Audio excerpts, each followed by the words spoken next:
പഠിക്കാൻ പോകുന്ന topic dissolution of partnership firm ആണ്. നമ്മൾ ഇതുവരെ admission, retirement, death of a partner ഇതിലൊക്കെ വരുന്നത് പാർട്ട്ണർഷിപ്പിന്റെ റീകോൺസ്റ്റിറ്റ്യൂഷൻ ആണ്. ഇവിടെ ഇപ്പോൾ പാർട്ട്ണർഷിപ്പ് ഫേം തന്നെ സ്റ്റോപ്പ് ചെയ്യാണ്. അപ്പോൾ അവരവരുടെ ബിസിനസ് സ്റ്റോപ്പ് ചെയ്യുമ്പോഴാണ് പാർട്ട്ണർഷിപ്പ് ഫേമിന്റെ ഡെസൊല്യൂഷൻ വരുന്നത്. എന്നാൽ ഒരു പാർട്ട്ണർ ചേഞ്ച് ചെയ്തിട്ട് ബിസിനസ് കണ്ടിന്യൂ ചെയ്യുവാണെങ്കിൽ ആ കേസിൽ നമ്മൾ അഡ്മിഷനും റിട്ടയർമെന്റും ഡെത്തിലും ഒക്കെ ആ കേസാണ് സംഭവിക്കുന്നത്. അപ്പൊ ഇവിടെ നമുക്ക് നോക്കാം.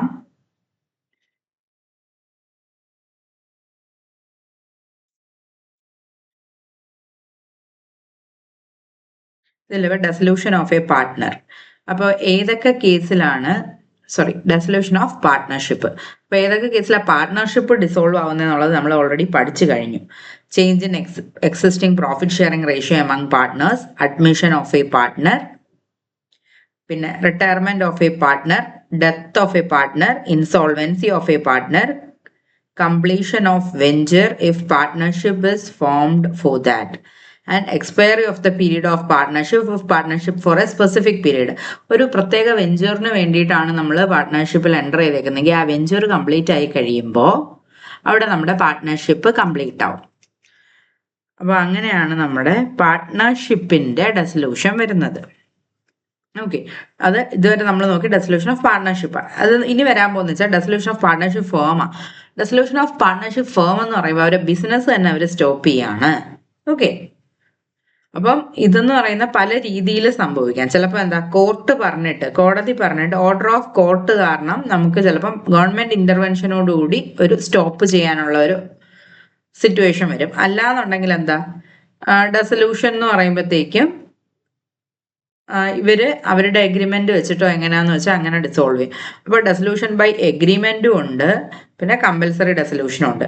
ഡെസൊല്യൂഷൻ ബൈ എഗ്രിമെന്റ് എന്ന് പറഞ്ഞു കഴിഞ്ഞാൽ എല്ലാ പാർട്ട്നേഴ്സിന്റെയും കൺസെന്റോടുകൂടി അവർ തമ്മിലുള്ള കോൺട്രാക്ട് എൻഡ് ചെയ്യുവാണ്.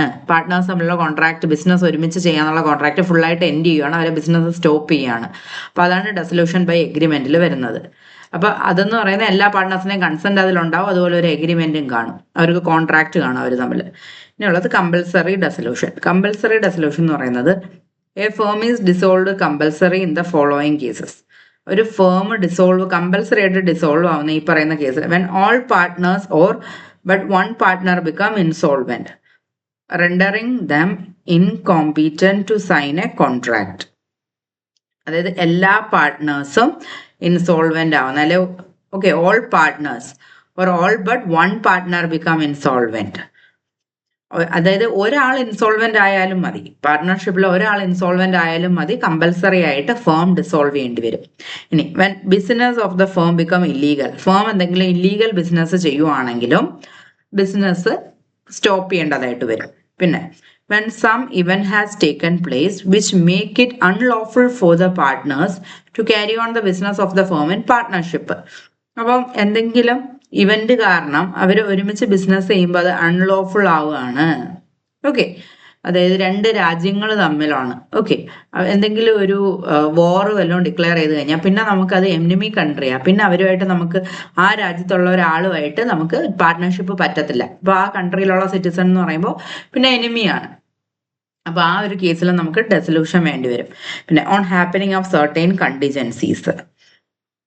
On happening of certain contingencies എന്ന് പറഞ്ഞാൽ subject to contract between the partners, a firm dissolved if constituted for fixed term by the expiry of that term. ഒരു ഫിക്സഡ് ടേമിന് വേണ്ടിയാണ് നമ്മൾ കോൺസ്റ്റിറ്റ്യൂട്ട് ചെയ്യുക, 5 വർഷം 10 വർഷം. അപ്പൊ അങ്ങനെയൊക്കെയാണ് ആ ടൈം പീരീഡ് കഴിയുമ്പോൾ നമ്മൾ സ്റ്റോപ്പ് ചെയ്യും. പിന്നെ if constituted to carry out one or more ventures by the completion thereof.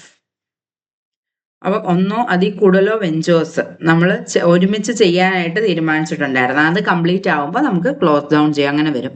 പിന്നെ by the death of a partner, ഒരു പാർട്ട്ണർ മരിച്ചു പോയി കഴിഞ്ഞാൽ, by the adjudication of partner as an insolvent, partner insolvent ആയിട്ട് മാറിക്കഴിയുമ്പോൾ. അപ്പൊ ഇത്രയും കേസിലാണ് ഈ കണ്ടിജൻസീസ് ഹാപ്പൻ ചെയ്തത് കാരണമായിട്ട് നമ്മൾ ഫേം ഡിസോൾവ് ചെയ്യുന്നത്. പിന്നെ ഡെസൊല്യൂഷൻ ബൈ നോട്ടീസ്. അപ്പൊ എന്തെങ്കിലും ഒരു കാരണം കൊണ്ട് പാർട്ട്ണർ നേരത്തെ നോട്ടീസ് തരും നമുക്ക്. ഒരു പാർട്ട്ണർ നമ്മളെ നേരത്തെ അറിയിക്കും, എനിക്ക് ഫേം ഡിസോൾവ് ചെയ്യുന്നതാണ് താല്പര്യം എന്ന് പറഞ്ഞിട്ട്. ഒരു പാർട്ട്ണറുടെ താല്പര്യത്തിലാണെങ്കിൽ പോലും ഫേം ഡിസോൾവ് ചെയ്യാനായിട്ട്. പിന്നെ കോർട്ട് ഓർഡർ, പാർട്ട്ണറിന് എന്തെങ്കിലും ഇന്നബിലിറ്റി ഉണ്ടായി കഴിഞ്ഞാൽ, അതായത് അയാൾക്ക് ഒരു എന്തെങ്കിലും പ്രശ്നം ഉണ്ടാവുകയാണ്, മെന്റൽ ഇഷ്യൂസ് ഒക്കെ വരെയാണ്, അയാൾക്ക് ഇനി കോൺട്രാക്ട് ഒന്നും സൈൻ ചെയ്യാൻ പറ്റത്തില്ല. അപ്പൊ അങ്ങനത്തെ ഉള്ള സിറ്റുവേഷൻ വരുവാണെന്നുണ്ടെങ്കിൽ അവിടെ നമ്മൾ കോർട്ട് ഓർഡർ വെച്ചിട്ടാണ് കോർട്ട് പറയും നിങ്ങൾ ഈ ഒരു പാർട്ട്ണർഷിപ്പ് ബിസിനസ് സ്റ്റോപ്പ് ചെയ്യണം. പിന്നെ partner become permanently incapable of performing his duties, അല്ലെ ഒരു ബ്രെയിൻ ഡെത്ത് അങ്ങനെ സംഭവിക്കുകയാണ്. അപ്പോൾ അങ്ങനെയാണെങ്കിലും പിന്നെ പാർട്ട്ണർക്ക് ഒന്നും ചെയ്യാൻ പറ്റത്തില്ല, അയാളെ പാർട്ട്ണർ എന്നുള്ള കപ്പാസിറ്റിയിൽ, അതുകൊണ്ട് ഫേം തന്നെ ഡിസോൾവ് ചെയ്യേണ്ടതായിട്ട് വരും. when the partner is guilty of misconduct, എന്തെങ്കിലും മിസ്കണ്ടക്ട് ചെയ്തിട്ടുണ്ടെങ്കിൽ ബിസിനസ്സിനെ, നമ്മളെ പാർട്ട്ണർഷിപ്പ് ബിസിനസ്സിനെ നമ്മൾ അഡ്വേഴ്സ് ആയിട്ട് അഫക്റ്റ് ചെയ്യുന്ന രീതിയിൽ എന്തെങ്കിലും ഇഷ്യൂ ഉണ്ടായിട്ടുണ്ടെങ്കിൽ അവിടെയും പാർട്ട്ണർഷിപ്പ് സ്റ്റോപ്പ് ചെയ്യേണ്ടി വരും.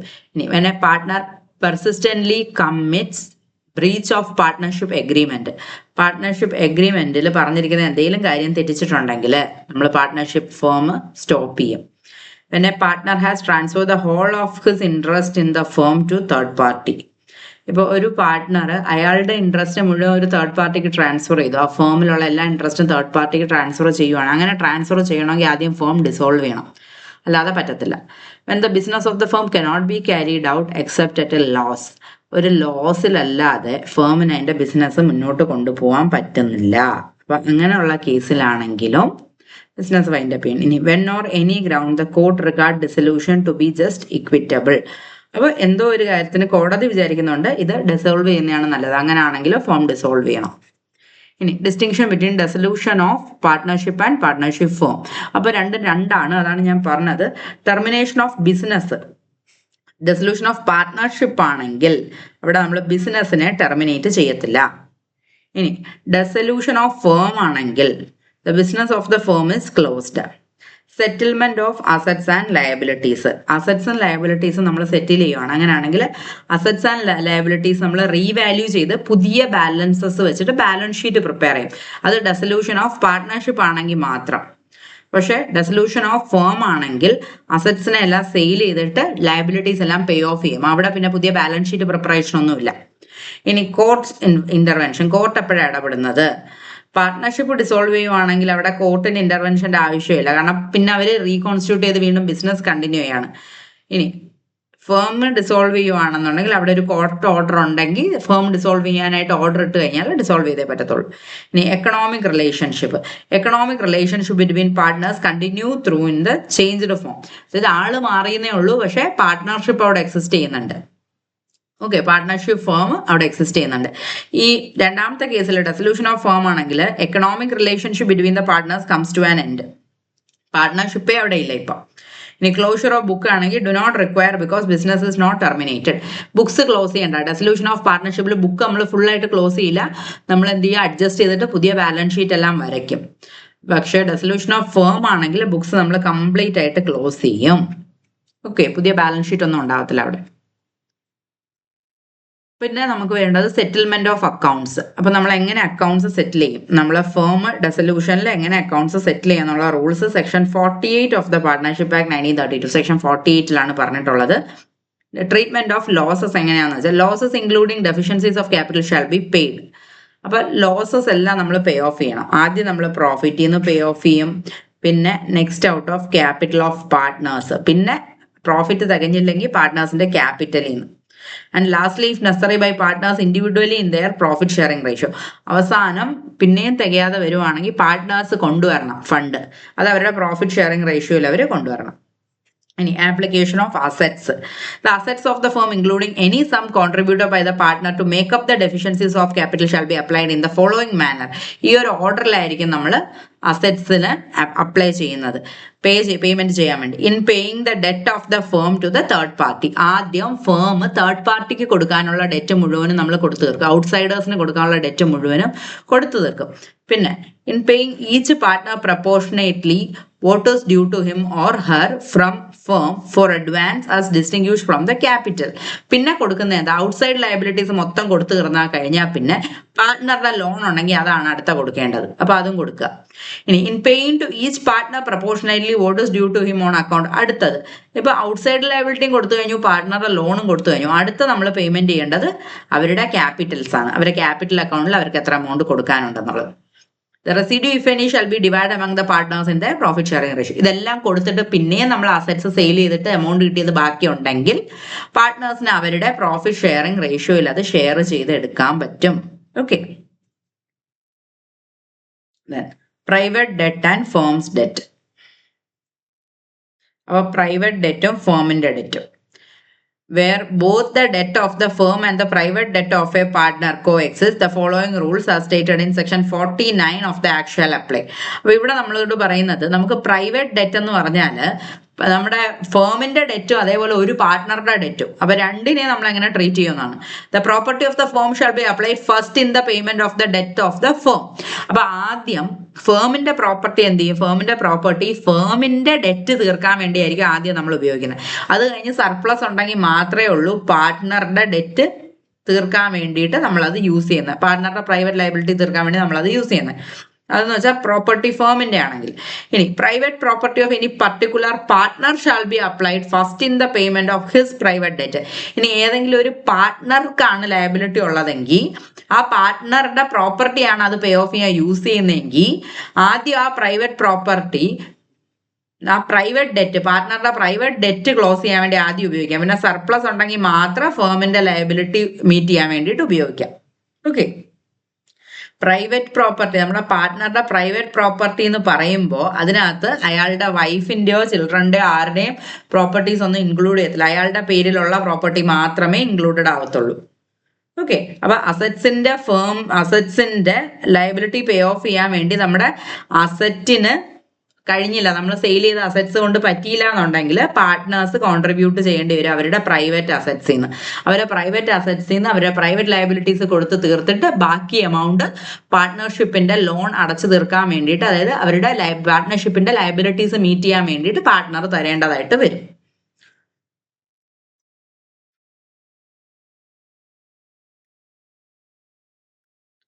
ഓക്കെ, ഇനി ഒരു വേറൊരു കേസ് ഉണ്ട്.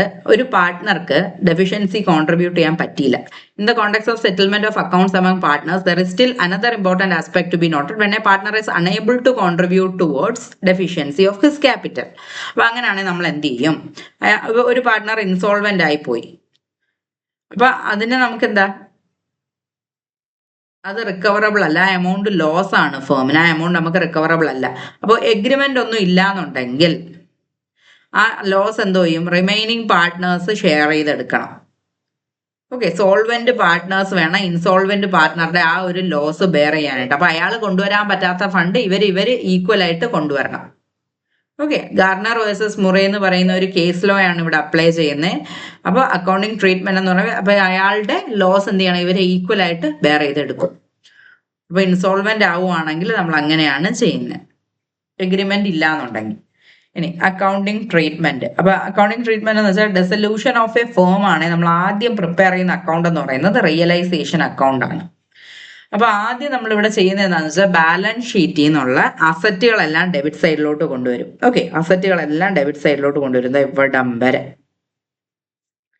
അസറ്റുകളെല്ലാം നമ്മൾ ഡെബിറ്റ് സൈഡിലോട്ട് കൊണ്ടുവരും. ലയബിലിറ്റീസ് എല്ലാം നമ്മൾ എന്ത് ചെയ്യും? ക്രെഡിറ്റ് സൈഡിലോട്ട് കൊണ്ടുവരും. ലയബിലിറ്റീസ് എല്ലാം ക്രെഡിറ്റ് സൈഡിലോട്ട് കൊണ്ടുവരും. അത് ഫുൾ ആയിട്ട് എടുത്തെഴുതുക. അത് കഴിഞ്ഞിട്ട് എന്തോ ചെയ്യാന്ന് അറിയാമോ? നമ്മൾ അസറ്റ്സ് സെയിൽ ചെയ്യും. അസറ്റ്സ് സെയിൽ ചെയ്യുമ്പോൾ അതിന്റെ പൈസ കിട്ടുന്നതൊക്കെ ക്രെഡിറ്റ് സൈഡിലാണ് വരുന്നത്. അപ്പം ഇത് നമ്പർ 1, ആദ്യം നമ്മൾ അസറ്റ്സ് എല്ലാം എടുത്തിട്ട് റിയലൈസേഷൻ അക്കൗണ്ടിലേക്ക് എഴുതുക, ബാലൻസ് ഷീറ്റ് നോക്കി. പിന്നെ ലയബിലിറ്റീസ് എല്ലാം എടുത്തിട്ട് നമ്മൾ ക്രെഡിറ്റ് സൈഡിൽ എഴുതുക, അത് നമ്പർ 2. പിന്നെ നമ്മൾ ചെയ്യേണ്ടത് മൂന്നാമത് ഇതാണ്, അതായത് അസറ്റ് സെയിൽ ചെയ്തിട്ട് നമുക്ക് എമൗണ്ട് കിട്ടുന്നത്. ഇനി നമ്മൾ ചെയ്യേണ്ട കാര്യം ഔട്ട്സൈഡ് ലയബിലിറ്റീസ് 1 by 1 ആയിട്ട് പേ ഓഫ് ചെയ്യുക. Outside liabilities sundry creditors, bills payable, bank of, അതെല്ലാം കൂടി ചേർത്ത് അതെല്ലാം പേ ഓഫ് ചെയ്യുക. ഓക്കെ, അപ്പം നമ്പർ 4 എന്ന് പറയുന്നത് നമ്മുടെ ഔട്ട്സൈഡ് ലയബിലിറ്റി പേ ഓഫ് ചെയ്യുന്നത്. അടുത്ത നമ്പർ 5 അൺറെക്കോർഡഡ് ലയബിലിറ്റീസ് വല്ലതും ഉണ്ടെങ്കിൽ അത് പേ ഓഫ് ചെയ്യുന്നത്. ഓക്കെ, അപ്പൊ അതെല്ലാം ചെയ്തു. പിന്നെ പാർട്ട്ണറുടെ ലോൺ, ഔട്ട്സൈഡ് ലയബിലിറ്റി കഴിഞ്ഞാൽ പിന്നെ അടുത്തത് പാർട്ട്ണറുടെ ലോൺ ആണ്. പാർട്ട്ണറുടെ ലോൺ ഉണ്ടെങ്കിൽ അത് പിന്നീട് നമുക്ക് കൊടുത്തു തീർക്കണം. അപ്പൊ പാർട്ട്ണറുടെ ലോൺ പിന്നെ നമുക്ക് കൊടുത്തു തീർക്കാം. പിന്നെ പാർട്ട്ണർ എന്തെങ്കിലും ലയബിലിറ്റി കൊടുത്തോളാം എന്ന് പറയുന്നുണ്ടെങ്കിൽ, പാർട്ട്ണറുടെ സൈഡിൽ നിന്ന് അയാൾ പേ ചെയ്തോളാം എന്ന് പറയുന്നുണ്ടെങ്കിൽ അത് പാർട്ട്നേഴ്സ് ക്യാപിറ്റൽ അക്കൗണ്ട് എന്ന് പറഞ്ഞിട്ട് അവിടെ നമുക്ക് ഡെബിറ്റ് ചെയ്ത് കൊടുക്കാം, റിയലൈസേഷൻ അക്കൗണ്ടിൽ ഡെബിറ്റ് ചെയ്ത് കൊടുക്കാം. പിന്നെ ഉള്ളത് investment, liability assume by the partner. Partners capital account investments. Partners capital account അതായത് ഇൻവെസ്റ്റ്മെന്റ്സ് എന്ന് കൊടുത്തിരിക്കുന്ന ഏതെങ്കിലും ലയബിലിറ്റി പാർട്ട്ണർ എടുത്തുകൊണ്ട് പോവുകയാണെങ്കിൽ, അല്ലെങ്കിൽ ഏതെങ്കിലും അസറ്റ് പാർട്ട്ണർ എടുത്തുകൊണ്ട് പോവുകയാണെങ്കിൽ അത് നമ്മൾ പാർട്ട്നേഴ്സ് ക്യാപിറ്റൽ അക്കൗണ്ട് എന്നും പറഞ്ഞാണ് എഴുതുന്നത്. അപ്പോൾ ഇത് ലയബിലിറ്റി പാർട്ട്ണർ എടുത്തുകൊണ്ട് പോയത് കൊണ്ടാണ് പാർട്ട്നേഴ്സ് ക്യാപിറ്റൽ അക്കൗണ്ട് എന്ന് എഴുതിയേക്കുന്നത്. അപ്പോൾ ലയബിലിറ്റി പാർട്ട്ണർ എടുത്തുകൊണ്ട് പോയി, transfer to partners capital account. പിന്നെ പ്രോഫിറ്റ് ആണെങ്കിൽ അത് അവരുടെ പ്രോഫിറ്റ് ഷെയറിംഗ് റേഷ്യോയിൽ അവർക്ക് ഷെയർ ചെയ്ത് കൊടുക്കാം. ലോസ് ആണെങ്കിലും അതുപോലെ തന്നെ അവരുടെ പ്രോഫിറ്റ് ഷെയറിംഗ് റേഷ്യോയിൽ അവർക്ക് ഡിവൈഡ് ചെയ്ത് കൊടുക്കാം. ഇനി loss transfer to partners capital account, loss transfer to partners investment fluctuation fund, partners capital account. ഈ പാർട്ട്നേഴ്സ് ക്യാപിറ്റൽ അക്കൗണ്ട് എന്ന് പറയുമ്പോൾ ഇവിടെ നമ്മൾ പറഞ്ഞു 5 കഴിഞ്ഞാൽ പിന്നെ 6 വരുന്നത് partners capital account asset taken by the partner. Asset partner എടുത്തുകൊണ്ട് പോകുന്നുണ്ടെങ്കിൽ അത് ഇവിടെ നമ്പർ 6 അസറ്റ് പാർട്ട്ണർ എടുത്തുകൊണ്ട് പോവുകയാണെങ്കിൽ പിന്നെയാണ് നമ്മൾ ലയബിലിറ്റി പാർട്ട്ണർ എടുത്തുകൊണ്ട് പോകുക. അപ്പോൾ ആ ഒരു ഓർഡറിലെല്ലാം എഴുതിയിട്ട് രണ്ട് സൈഡ് നമ്മൾ ഡിഫറൻസ് എടുക്കണം. അപ്പോൾ പ്രോഫിറ്റോ ലോസോ നമുക്ക് കിട്ടും. അപ്പൊ ഇത് കഴിഞ്ഞു. Realisation account. അപ്പൊ ഇതൊരു ക്വസ്റ്റ്യൻ ആണ്. അപ്പൊ ഇതില് Supriya and Monica are partners who share profits in the ratio 3:2. Following is the balance sheet as on March 31, 2020. Liabilities: Supriya's capital, Monica's capital, sundry creditors, general reserve. Cash and bank, stock, sundry debtors, provision for doubtful debt, fixed assets.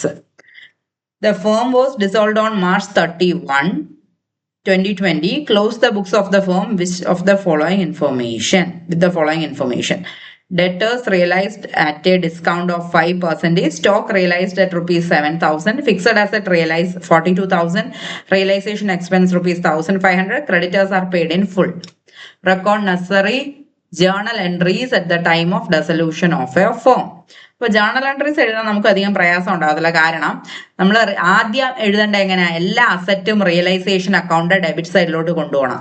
അതിന് realisation account debit to stock to debtors to fixed asset. Okay, എല്ലാ അസറ്റും realisation account debit സൈഡിൽ കൊണ്ടുപോകണം. പിന്നെ രണ്ടാമത് നമ്മൾ ചെയ്യേണ്ടത് എല്ലാ ലയബിലിറ്റിയും റിയലൈസേഷൻ അക്കൗണ്ട് ക്രെഡിറ്റ് സൈഡിൽ കൊണ്ടുപോകണം. അതിനാണ് sundry creditors account debit, provision for doubtful debt account debit to realisation account. പിന്നെ വരുന്നതെന്ന് വെച്ചാൽ അസറ്റ് റിയലൈസ് ചെയ്ത് നമുക്ക് ക്യാഷ് ആക്കണം. അപ്പോൾ അസറ്റ് റിയലൈസ് ചെയ്ത് ക്യാഷ് ആക്കുന്ന bank account debit to realisation account. ഇത് റിയലൈസേഷൻ അക്കൗണ്ട് ക്രെഡിറ്റ് സൈഡിൽ ബൈ ബാങ്ക്. ഇപ്പോൾ അസറ്റ്സ് റിയലൈസ്ഡ്. പിന്നെ വരുന്നത് ക്രെഡിറ്റേഴ്സ് ഔട്ട്സൈഡ്. അടുത്തതെന്ന് പറഞ്ഞാൽ ഔട്ട്സൈഡ് ലയബിലിറ്റീസ് പേ ഓഫ് ചെയ്യണം. അപ്പോൾ ആ ഒരു ഓർഡർ നമ്മൾ എപ്പോഴും ഫോളോ ചെയ്യുന്നുണ്ട്. ഇവിടെ നമ്പർ 1 അസറ്റ്സ് എല്ലാം നമ്മൾ ഡെബിറ്റ് സൈഡ് ഓഫ് റിയലൈസേഷൻ അക്കൗണ്ടിലോട്ട് ട്രാൻസ്ഫർ ചെയ്തു. നമ്പർ 2 ലയബിലിറ്റീസ് എല്ലാം നമ്മൾ ക്രെഡിറ്റ് സൈഡ് ഓഫ് റിയലൈസേഷൻ അക്കൗണ്ടിലോട്ട് ട്രാൻസ്ഫർ ചെയ്തു.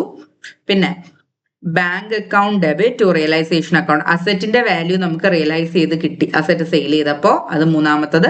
പിന്നെ അത് വെച്ചിട്ട് ഔട്ട്സൈഡ് ലയബിലിറ്റിയാണ് ആദ്യം പേ ഓഫ് ചെയ്യേണ്ടത്, അത് നമ്പർ 4. അപ്പോൾ ഔട്ട്സൈഡ് ലയബിലിറ്റീസ് എല്ലാം പേ ഓഫ് ചെയ്ത് കഴിഞ്ഞിട്ട് അതിന്റെ കൂടെ റിയലൈസേഷൻ എക്സ്പെൻസ് കൂടെ പേ ഓഫ് ചെയ്യണം. റിയലൈസേഷൻ എക്സ്പെൻസ് എന്ന് വെച്ചാൽ നമുക്ക് ഈ അസറ്റ് ഒക്കെ റിയലൈസ് ചെയ്ത് എടുക്കാനായിട്ട് എത്ര രൂപ ചിലവായി, അതാണ് റിയലൈസേഷൻ എക്സ്പെൻസ്.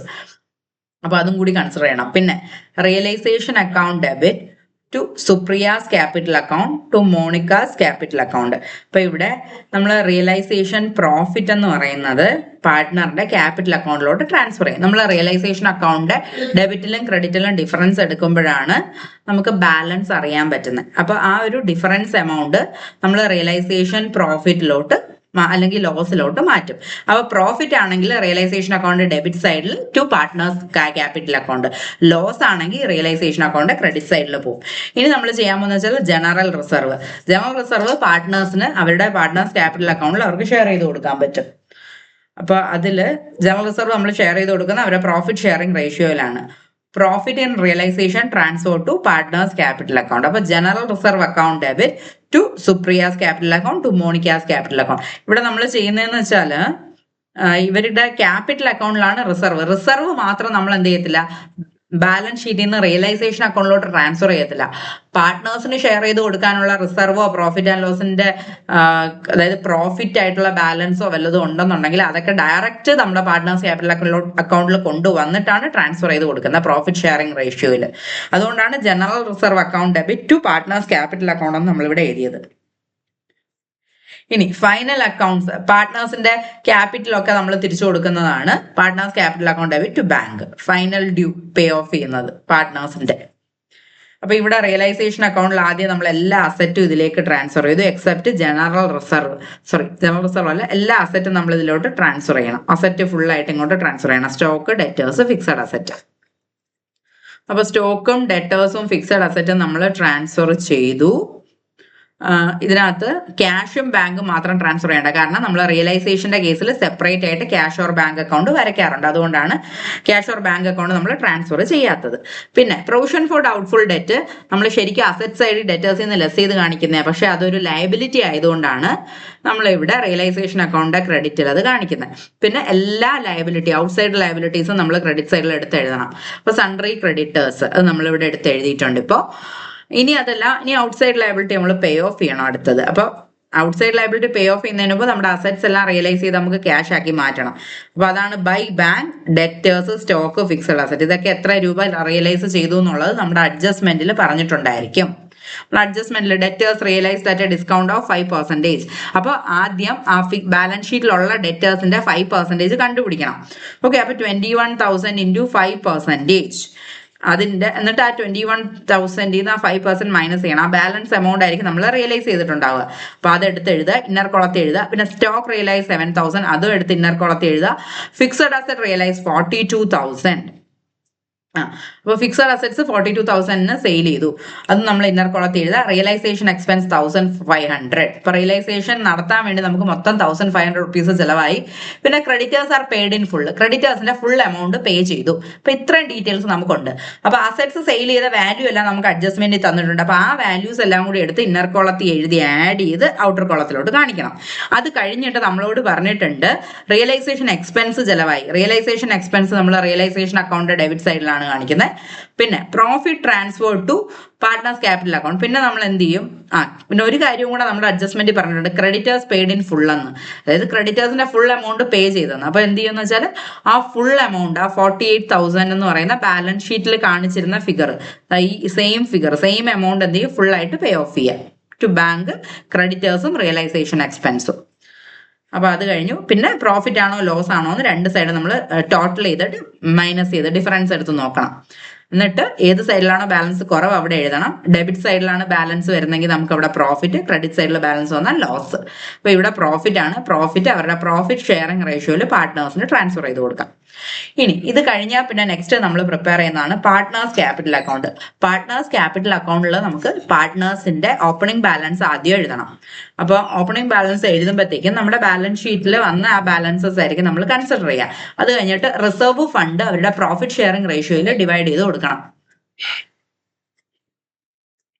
പ്രോഫിറ്റ് ഷെയറിംഗ് റേഷ്യോയിൽ നമ്മൾ ഡിവൈഡ് ചെയ്ത് കൊടുക്കണം. പിന്നെ റിയലൈസേഷൻ പ്രോഫിറ്റ്, അതും നമ്മുടെ പ്രോഫിറ്റ് ഷെയറിംഗ് റേഷ്യോയിലായിരിക്കും. ഇത് ഫുള്ള് നമ്മൾ ഷെയർ ചെയ്ത് കൊടുക്കുക. അത് പാർട്ട്നേഴ്സിന് കൊടുക്കാനുള്ളതെല്ലാം പാർട്ട്നേഴ്സ് ക്യാപിറ്റൽ അക്കൗണ്ട് ക്രെഡിറ്റ് സൈഡിൽ. പിന്നെ ടു ബാങ്ക്, ഇത് പേ ഓഫ് ചെയ്യാൻ നമ്മുടെ അക്കൗണ്ടിൽ പൈസ ഉണ്ടെന്നുണ്ടെങ്കിൽ, പാർട്ട്ണർഷിപ്പ് ഫോമിന്റെ ബാലൻസ് ഉണ്ടെന്നുണ്ടെങ്കിൽ ടു ബാങ്ക് അത് ഫുള്ളായിട്ട് പേയ്മെന്റ് ചെയ്ത് കൊടുക്കാം. ഓക്കെ, അപ്പൊ ഇതാണ് ബേസിക്സ് ഡെസൊല്യൂഷന്റെ.